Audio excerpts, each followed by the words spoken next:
क्या कभी ऐसा हुआ है कि बीते हुए पलों के बारे में सोचकर आपकी रातों की नींद उड़ गई हो?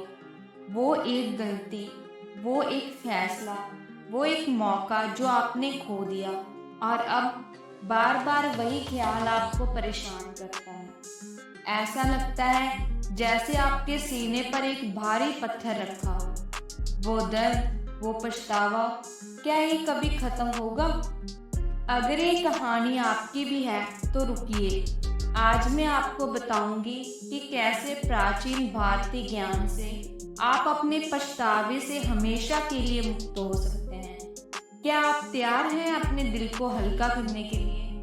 कल्पना कीजिए एक ऐसी सुबह जहां आप अपने दिल में शांति महसूस करें। वो गलतियां जो कभी आपको रुलाती थी आज आपके लिए जीवन के सबक बन गई हैं।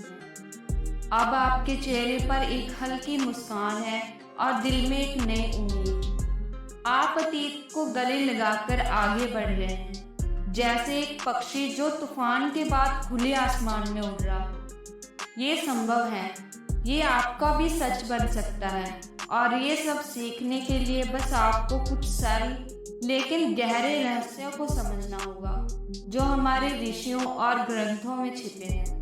पिछले साल जब मैंने ये ज्ञान सीखा और अपनाया, मेरी जिंदगी बदल गई। वो पछतावा जिसने मुझे सालों तक कैद किया था अब मेरी ताकत बन चुका है।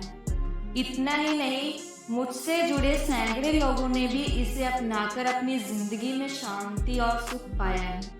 पछतावा तब जन्म लेता है जब हम अपने अतीत के किसी पल को स्वीकार नहीं कर पाते। लेकिन क्या आप जानते हैं, हमारे प्राचीन ग्रंथों ने इस दर्द का इलाज हजारों साल पहले खोज लिया था। भगवान भगवत गीता में कहा गया है, हमारा अधिकार केवल कर्म करने में है, लेकिन उसके परिणाम पर नहीं। तो चलिए इस ध्यान को समझते हैं और उन 3 शक्तिशाली कदमों के बारे में जानते हैं जो आपको पछतावे से मुक्ति दिलाएंगे। तो क्या आप तैयार हैं उस प्राचीन ज्ञान को जानने के लिए जो आपको पछतावे की कैद से आज़ाद करेगा? तो चलिए इसको एक कहानी के जरिए समझते हैं, इस ज्ञान को समझते हैं और उन 3 शक्तिशाली कदमों के बारे में जानते हैं जो आपको पछतावे से मुक्ति दिलाएंगे। बहुत समय पहले की बात है। एक बार भगवान बुद्ध अपने शिष्यों के साथ एक गांव से गुजर रहे थे। चलते चलते वहां एक विशाल वट वृक्ष के नीचे रुके। तभी एक भिखारी उनके पास आया। भिखारी ने भगवान बुद्ध से कहा, मैं गरीब हूँ, मेरे पास कुछ भी नहीं है, कृपया मुझे कुछ ऐसा दीजिए जिससे मेरी गरीबी खत्म हो जाए। बुद्ध ने मुस्कुराते हुए कहा, क्या तुम्हारे पास कुछ भी नहीं है? भिखारी ने जवाब दिया, नहीं, मेरे पास कुछ भी नहीं है, मैं बिल्कुल खाली हूँ। तो फिर ये हाथ जो तुम मेरे सामने फैला रहे हो, ये तुम्हारा नहीं है? बुद्ध ने पूछा। भिखारी ने अचंभित होकर कहा, हाँ, ये हाथ मेरे हैं। और ये शरीर, ये तुम्हारा नहीं है? हाँ, ये शरीर भी मेरा है। तब बुद्ध बोले, तुम कहते हो कि तुम्हारे पास कुछ भी नहीं है, लेकिन तुम्हारे पास ये शरीर, ये हाथ, ये मन और ये जीवन है। क्या ये सब कुछ भी कुछ नहीं है? तुम इसे सही तरीके से उपयोग क्यों नहीं करते? भिखारी बुद्ध के शब्दों को सुनकर दंग रह गया। उसने पहली बार महसूस किया कि वह वास्तव में खाली नहीं था।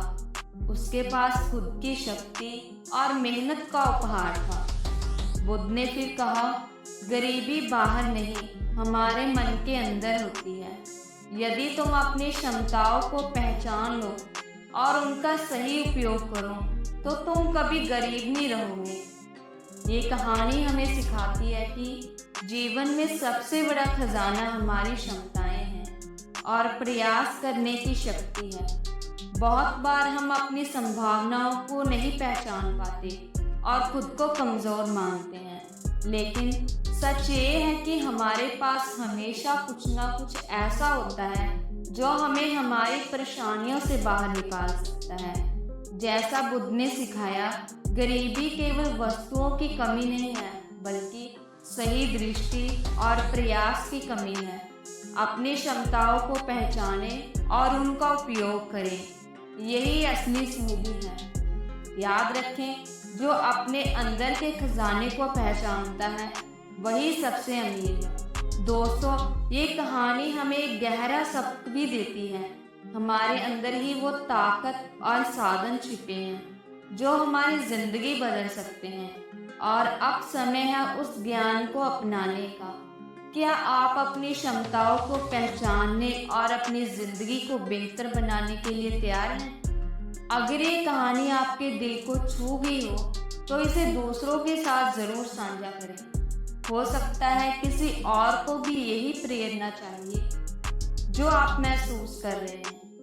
और अगर आप ऐसी और कहानियाँ सुनना चाहते हैं जो आपको प्रेरित करें, तो इस चैनल को सब्सक्राइब करें और बेल आइकन दबाएं, ताकि ऐसी और प्रेरणादायक कहानियाँ सीधे आपके पास पहुँचे। और हाँ, नीचे कमेंट में हमें बताएं कि इस कहानी से आपने क्या सीखा। हम आपके विचारों को जानने के लिए उत्सुक हैं। आपकी ताकत आपके हाथों में है, इसे पहचानें और बदलें अपनी दुनिया। मिलते हैं अगली कहानी में एक नए टॉपिक के साथ। तब तक के लिए अपना बहुत बहुत ख्याल रखिएगा। धन्यवाद।